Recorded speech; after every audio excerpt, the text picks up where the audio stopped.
सद्बुद्धि सन्मार्ग और कार्य का संकल्प देना, अडिग रहे विश्वास तुम पर, ऐसा अंतः कर देना। मेरे हृदय में आने में तुम्हें कोई संकोच न हो। हे गुरुदेव, मुझे नजरों से दूर कभी न होने देना। हे गुरुदेव, मुझे नजरों से दूर कभी न होने देना। देव संस्कृति संदेश प्राथमिक क्रैश कोर्स आज चौथा दिन, और आज हम इसको प्रारंभ करने जा रहे हैं। मित्रों, माना जाता है कि पूजा पाठ ये बुढ़ों का या महिलाओं का काम है। कुछ लोग इसलिए पूजा करते हैं कि हमारे यहाँ ये होते आया है, तो जितना बन सके हम भी कर लें। किसी किसी में कोई अपराध भाव होता है तो वो अपने अपराध से मुक्ति के लिए, प्रायश्चित के लिए पूजा में मन लगाने की कोशिश करता है, कुछ पाप कट जाएं इसी के बहाने। किसी की ईश्वर से कोई डिमांड होती है इसलिए पूजा करता है। किसी किसी में पैदाइशी भक्ति भाव भी होता है, शौक से भी पूजा करते हैं, इच्छा होती है उनके अंदर में। तो किसी भी तरह से क्यों ना हो, प्रायः सभी हिंदू घरों में किसी न किसी तरह का पूजा पाठ का काम होता है, और ये होना भी चाहिए। भारत दुनिया में एक ऐसा देश है जहां स्त्री और पुरुष यानी देवी और देवता दोनों रूप एक साथ पूजे जाते हैं भगवान के। देवी के रूप में भी पूजा होती है, देवता के रूप में भी होते हैं। देवता जो है जीवन देते हैं, तो हर देव के साथ उनकी अर्धांगिनी उनकी शक्ति बनकर चलती है ना।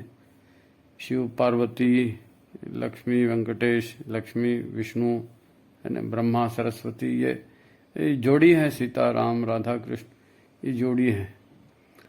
क्योंकि पिता से कोई काम बच्चे डायरेक्ट कहाँ कहते हैं, बच्चे पहले माँ के पास जाते हैं, माँ फिर ये काम ऐसा है, आप पिता को बोल दो। तो माँ के थ्रू बात, डिमांड वहां तक पहुंचती है पिता के थ्रू। इसलिए माता की पूजा जल्दी फल दे जाती है। पूजा उसी की हो सकती है जिसके प्रति हमारे हृदय में श्रद्धा का भाव है, या जिसका आशीर्वाद हम चाहते हैं, उसी की पूजा करेंगे, ताकि हमारे जीवन कुछ सरल हो, हमारे जीवन में कुछ उपलब्धि हो उसके माध्यम से। अब यदि कोई जल्दीबाजी में मशीन की तरह फूल अगरबत्ती चढ़ाकर हाथ जोड़ लेता है, तो ये परंपरा का निर्वाह मात्र है, इसका ज्यादा फल नहीं होता। भाव नहीं है, कुछ नहीं है। मशीन के जैसे आपने यहाँ वहां पानी डाल दिया, फूल डाल दिया, भोग लगा दिया, हाँ भाई चलो हो गया काम। तो ये अब ठीक है, परंपरा निर्वाह कर रहे हैं, लेकिन इसका उतना लाभ नहीं होता। भगवान को आपसे थोड़ी कुछ चाहिए, भगवान आपसे कुछ मांगता थोड़ी है। ऐसा तो है नहीं कि उसने कभी फूल नहीं सूंघा, कि कभी अगरबत्ती नहीं सूंघी और आप सूंघाओगे तो उसका बड़ा भला होने वाला है। नहीं, भगवान का क्या भला करेंगे आप, सारा तो उसी ने बनाया है। यहाँ फूल पत्ती प्रसाद चढ़ाने का या आरती सुनाने की बात नहीं है।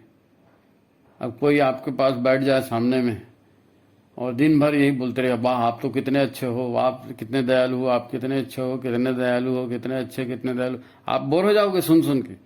भगवान भी ऐसी डिमांड सुन सुन के बोर हो जाता है। अरे भाई तू भी कुछ करना तो मैं तेरे को दूं, भगवान यही बोलता है। यहां महत्व भाव और भावना का है। आपको उन्नति चाहिए, काम आपके अटके हैं, तो आप भगवान से मार्गदर्शन मांगिए। आप कहें काम तो हम करेंगे, आप हमें साहस दीजिए, आप हमें सामर्थ्य दीजिए, आप हमें सद्बुद्धि दीजिए। पूजा में इस तरह की चीजें मांगी जाती हैं। ज्ञानी बनने के लिए पढ़ना पड़ता है, कुशलता पाने के लिए बार बार अभ्यास करना पड़ता है, शरीर को स्वस्थ रखने के लिए व्यायाम करना पड़ता है। अपने आप कैसे कुछ होता है, अपने आप कुछ नहीं होता। नहीं, हमने भगवान को पेड़ा चढ़ा दिया तो उठा के खा लो, नहीं तो चींटी लग जाएगी, क्या होगा पेड़ा चढ़ाने से। भावना तो है नहीं, उस हिसाब से काम तो कर नहीं रहे, वो तो एक कर्मकांड है। खाली कर्मकांड से थोड़ी कुछ होता है। एक तथ्य हमेशा याद रखना, भगवान मदद उसी की करते हैं जो स्वयं भी अपनी ओर से कुछ प्रयास करता है। बार बार प्रयास करेंगे तभी कुशलता आएगी, इसी से पात्रता का विकास होगा, है नहीं, आपकी कैपेबिलिटी बढ़ेगी, आपकी कैपेसिटी बढ़ेगी। आप अपनी पात्रता जितनी बढ़ाएंगे ईश्वरीय अनुदान उतने ज्यादा मिलेंगे। तो आप केवल कर्मकांड में मत अटकिए, प्रयास भी करिए, उसके लिए भावना भी बनाइए, अपने अंतर में भावना बनाइए सत्कर्म के लिए, प्राणवान बनिए, संकल्प लें और भिड़ जाए काम में, संकल्प पूरा होगा, है नहीं। अच्छे लड़के या अच्छी लड़की से शादी करनी है तो आपको खुद को भी उसके अनुकूल बनाना पड़ेगा, तब तो दोनों पक्ष मानेंगे, है नहीं। लड़के के योग्य लड़की होगी, लड़की के योग्य लड़का होगा, तो योग्य होगा तभी संबंध बनेगा, दोनों तरफ से स्वीकृति आएगी। तो खुद की पात्रता बढ़ाएंगे तो भगवान कुछ देगा, और खुद की पात्रता बढ़ाने के लिए भीतर के विचार और भावनाओं को सुधारना पड़ता है, बेहतर बनाना पड़ता है। इसीलिए भाव पूजा का महत्व है ना। पूजा के साथ भावना होनी चाहिए, पूजा के साथ मन लगना चाहिए, बोलते ना वो यही। पूजा में हम बहुत सी चीजें भगवान को चढ़ाते हैं, पर प्राय कोई न कोई चीज छूट जाती है। होता है, आपने देखा होगा, सब इंतजाम कर लिया, कोई चीज छूट गई, तो फिर पूजा कराने वाले पंडित जी क्या कहते हैं, सर्वा भावे अक्षतानि समर्पयामी, यानी जो भी वस्तु छूट गई है, जो भी भाव छूट गया है, तो आप ये मान के चलिए कि हम भावनात्मक रूप से हे भगवान आपको समर्पित कर रहे हैं, ये अक्षत हमने चढ़ा दिया। मतलब ऐसा कि हे भगवान कैश मेरे पास अभी नहीं है, तो ये चेक ले लो, और आपने चेक के रूप में वहां पर चावल चढ़ा दिया, सर्वा भावे अक्षतान समर्पयामी, इसे ले लो। प्रत्यक्ष समर्पण हम आगे कर देंगे। मन लगाना और सच्ची भावना ही पैदा करती, मन लगेगा, सच्ची भावना पैदा होगी तो पूजा सफल होगी। सीधी सीधी बात है, देवता माने देने वाली ताकतें। कोई किसी को कुछ देगा तभी तो उसे कुछ मिलेगा। आप बच्चों को अच्छी शिक्षा देंगे, अच्छे संस्कार देंगे, तो वो बुढ़ापे में आपकी सेवा करेंगे। आप वृक्ष लगाएंगे, जंगल बनाएंगे, तभी वर्षा समय पर हो सकेगी। आप खेत में जाएंगे, खरपतवार उखाड़ेंगे, निंदाई करेंगे, गुड़ाई करेंगे, सिंचाई करेंगे, तभी तो पौधों का विकास बढ़िया होगा। अब भीतर सद्बुद्धि जगे तो हमसे सत्कर्म हो सकेंगे ना। हम तो सत्य को जानने की कोशिश ही नहीं करते, बिल्कुल कोशिश नहीं करते। सत्य क्या है नहीं मालूम, सब लोग करते हैं इसलिए हम भी करते हैं। लोगों की देखा सीखी जीते हैं हम लोग। टीवी में देख लिया, अखबार में देख लिया, फैशन में देख लिया, सिनेमा में देख लिया, सब तो कर रहे हैं, सारे रिश्तेदार कर रहे हैं, हम भी करने लगे। हमें सबके साथ समाज में रहना है भाई, सबके जैसे करना पड़ेगा। तो सबके जैसे करेंगे इसका क्या मतलब?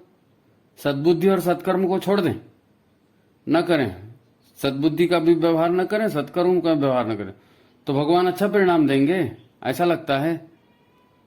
आप बच्चे के स्कूल गए, टीचर से आपने कहा मेरे बच्चे को पास कर दो, सब पेपर तो ठीक गए, गणित में 8 नंबर कम है। तो टीचर जो है आंसर पेपर निकाल के दिखा देगा, अरे भाई बच्चे ने लिखा ही इतना है तो मैं नंबर कहां से बढ़ा दूं? कुछ और लिखा होता, कुछ गुंजाइश होती तो बढ़ा भी देता, इसने तो कुछ लिखा ही नहीं है, देख लो इसके उत्तर पुस्तिका। हम मेहनत न करें तो भगवान भी मजबूर है, वो कैसे हमें फल दे देगा बिना मेहनत के, है नहीं। उसका नियम है कर्मों के फल का। तो कर्म का महत्व है, जैसे फल चाहिए वैसे कर्म भी करने पड़ेंगे, बोओगे तभी तो काटोगे। आपकी पूजा उपासना से अगर भाव शुद्ध नहीं हुए, बुद्धि निर्मल नहीं हुई, श्रम करने में आपकी रुचि नहीं जागी, आपने दूसरों की पीड़ा को नहीं समझा, उनकी सहायता नहीं की, तो ईश्वर आप पर कृपा क्यों करेगा? है कोई लॉजिक? ऋषि कहता है देवो भूतवा देवम यजेत। देवता की पूजा जो है, देवता की कृपा पाना है, देवता की पूजा करनी है, तो देवताओं के जैसे अपना आचरण भी बनाना पड़ेगा आपको। पूजा पाठ से विचार और आचरण भी पवित्र होना चाहिए। तो पूजा ईश्वर की भले करें, पर यह स्वतः को शुद्ध पवित्र बनाने वाली बात है। आपने पूजा के साथ उपासना शब्द सुना होगा, साधना शब्द सुना होगा। पहले जो मंदिर में जो है ना, ये चढ़ाओ वो चढ़ाओ, ये नहीं होता था। प्राचीन काल के जब मंदिर शुरू में बने थे, तो उस समय लोग मंदिर में जाते थे, शुद्ध पवित्र होकर के जाते थे, और वहां पर उनको केवल तुलसी मिश्रित जल ही दिया जाता था, चरणामृत बोलो जो भी, वो उसी को पीते थे। बाकी वहां बैठने का महत्व था, भगवान के पास बैठना और चिंतन करना। आप आग के साथ बैठेंगे तो आपको गर्मी आएगी, आप एसी के साथ बैठेंगे तो आप ठंडे हो जाएंगे, आप अच्छे लोगों के साथ रहेंगे, प्रसन्न रहने वाले लोगों के साथ रहेंगे तो आपका मन भी प्रसन्न होगा, है नहीं। तो जब आप पूजा करते हैं तो पूजा का मतलब केवल फूल पत्ती चढ़ाना नहीं, ईश्वर के सामने बैठना भी है, उसके साथ बैठना है। हमारे से क्या गलती हो रही है उस पर चिंतन करना है, क्या सुधार करना है इस पर चिंतन करना है। जिस भगवान की, जिस देवता की आप पूजा कर रहे हो उसने कैसे किया था, उसके गुण क्या हैं, तो हम भी उसको एडॉप्ट करें, हम भी उसको स्वीकार करें। तो जो भी हमारा इष्ट है, जो भी देवता है, उसके गुणों को स्वीकार कैसे करेंगे, उसके साथ नजदीक बैठ के। इसलिए भगवान के दर्शन के लिए जाते हैं, अभी भी परंपरा है। पुराने लोग मंदिर में जाते हैं, दर्शन करते हैं तो कहते हैं कि नहीं 5 मिनट यहां मंदिर में बैठो। क्यों बैठो, वो इसीलिए कि भगवान के सामने बैठिए, भगवान के गुणों को ग्रहण करने का प्रयास करिए।